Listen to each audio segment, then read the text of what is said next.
After kumain guys, debutin natin yung place nila dito. Ito yata yung headquarters ng Mega Parao. Dito nila kami dinala. May zipline din sila dito. Ang daming activities dito sa Mega Parao. Merong ATV, merong zipline, tapos ayan, parang siya, bike. Magpa-bike ka dyan sa Lubid.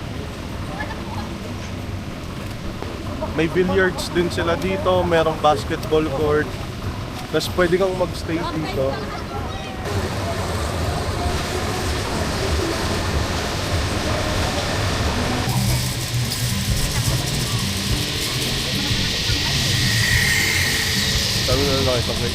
So yun guys, pabalik na ulit kami sa Boracay.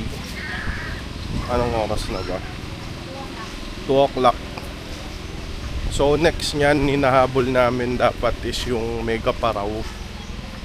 4:30 yun. Dapat nandun na kami.